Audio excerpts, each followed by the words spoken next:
नमस्कार प्रेक्षक हो, सी न्यूज पुणे वृत्तदर्शनमध्ये आपले स्वागत। आज पुण्यामध्ये सरहद संस्थेच्या वतीनं गुजर निंबाळकरवाडी येथील संस्थेच्या आवारात दिल्लीला झालेल्या 98व्या अखिल भारतीय मराठी साहित्य संमेलनाचं उद्यान भूमिपूजा मंत्री उदय सामंत यांच्या हस्ते करण्यात आलं। संजय नायर हे एक आचार्य व्यक्तिमत्व, विविध कल्पनातून साकारणारं ही त्यांची कृती। संजय सर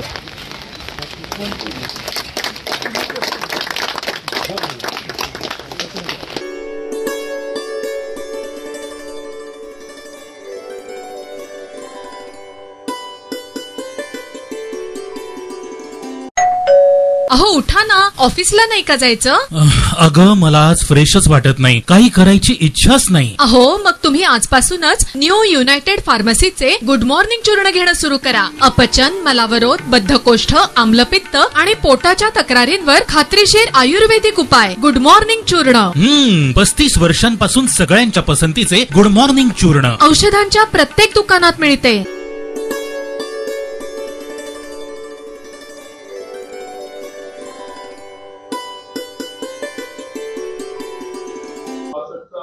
भारतामध्ये मराठी भाषेमध्ये बाल साहित्य मोठ्या प्रमाणात निर्माण झालेलं आहे। विद्यार्थ्यांनी ते वाचलं पाहिजे, पालकांनी ते साहित्य वाचलं पाहिजे। याकरता बाल साहित्याचा जत्रा आणि तो मेळावा पुण्यामध्ये गणेश कला क्रीडा मंदिर येथे करण्यात आला आहे। जाऊयात आपण या मेळाव्याला। यानंतर आपण पाहुण्यांचे सत्कार करणार आहोत। सुरुवातीला महाराष्ट्र राज्याचे उच्च व तंत्र शिक्षक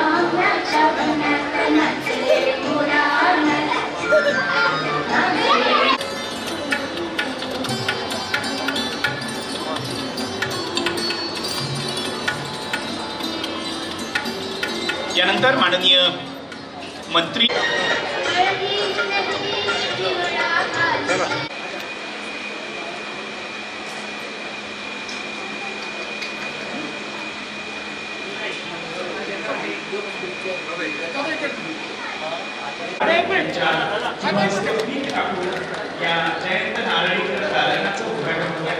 यामध्ये एकूण 70 स्टॉल आहेत, वेगवेगळी पुस्तकं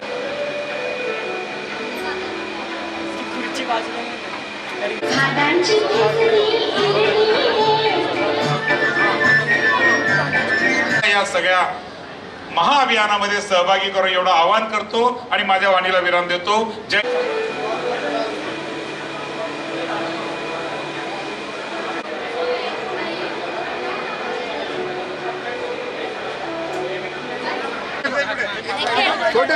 अरे जा ना पुढे, तू अरे पुढे जायचं दादांच्या इथे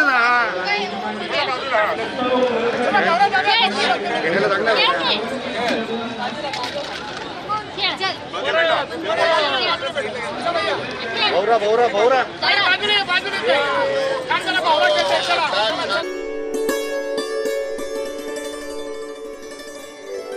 पुण्यातील बालगंधर्व येथे 23, 24 आणि 25 मे रोजी दुर्मिळ वस्तूंचं प्रदर्शन भरवण्यात आलेलं आहे।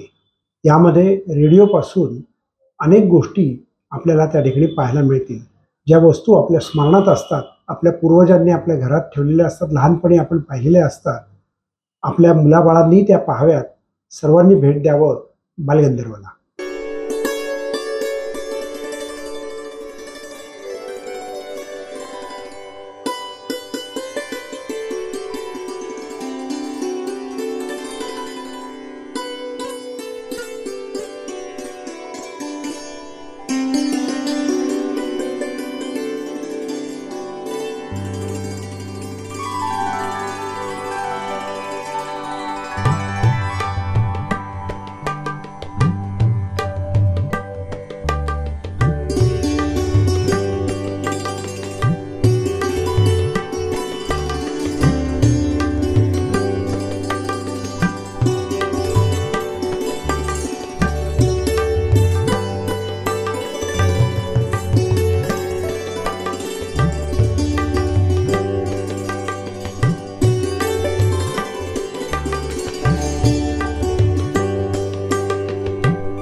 छगन भुजबळ अखेर मंत्रिमंडळात आले. त्याचा जल्लोष त्या समाजाने मोठ्या प्रमाणात केला. आज पुण्यातल्या महात्मा फुले स्मारकालाही त्यांनी भेट दिली. त्यावेळेला त्यांचा समाज त्या ठिकाणी मोठ्या प्रमाणात उपस्थित होता.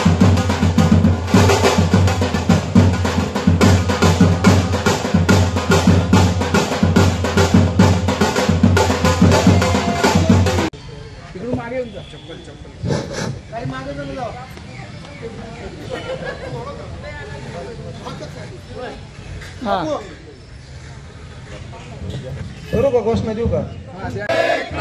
माननीय भुजबळ साहेबांचा, माननीय भुजबळ साहेबांचा, अखिल भारतीय महात्मा फुले समता परिषदेचा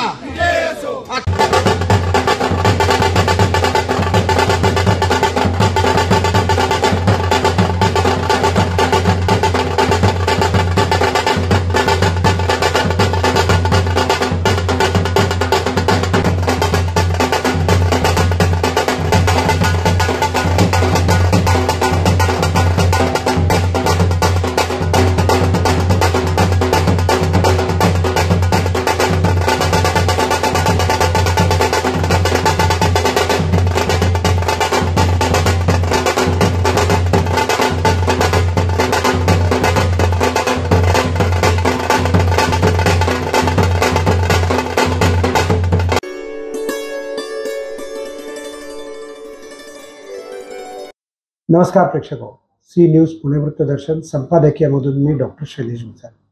गेले 2 दिवस आपण वैष्णवी हगवणे याच्या मृत्यूबाबतीमध्ये टी व्हीवरती वर्तमानपत्रातनं बातमी पाहतो. त्याला सुप्रिया सुळे, अजितदादा पवार हेही त्या लग्नाला उपस्थित होते. आणि आता अजितदादा पवार यांनी सांगितलं की कोणतेही आरोपी सुटता कामा नयेत, त्यांना शिक्षा ही होणारच. हा जरी विषय झाला तरी त्यातील त्यांचं जे अपत्य होतं 9 महिन्याचा मुलगा, ते त्यांच्याच कुटुंबातील मध्यस्थ असणारा चव्हाण नावाचा माणूस घेऊन गेला आणि त्यांनी तो कसपटेंकडे दिला. पण ज्या वेळेला तो मुलगा त्या कसपटेंकडे दिला त्यावेळेला त्यांनी त्याला पकडून ठेवायला पाहिजे होतं आणि त्याला पोलिसांच्या ताब्यात द्यायला पाहिजे होतं. तशी घटना घडलेली याच्यात दिसत नाही. ती व्हायला पाहिजे होती. मुलगा मिळाल्याचा आनंद जरी झाला असला तरी आरोपी सुटला. पोलीस आता त्याचा तपास घेतील, त्याला पकडतील आणि त्या पद्धतीने पुढचं काम होईल. पण यामध्ये जो नाहक बळी गेला, त्यांची जी मोठी सून होती, ती मोठी सून 1 वर्षापूर्वीच आईवडिलांकडे राहायला आली. कदाचित ही दुसरी सूनही यायचं म्हणत असेल, पण आई आणि वडिलांनी हगवण्यांच्या पाया पडून आमच्या मुलीला पदरात घ्या असं म्हटलं, असं त्यांनी स्वतः कसपटेंनी टेलिव्हिजनवरती मुलाखतीत सांगितलं. आपल्या पालकांच्या भूमिकेमध्ये पाल्य जे सांगतो ते सत्य असतं आणि ते आपण ऐकलं पाहिजे, असाच याचा संदर्भ. पाहत राहा सी न्यूज पुणे वृत्तदर्शन.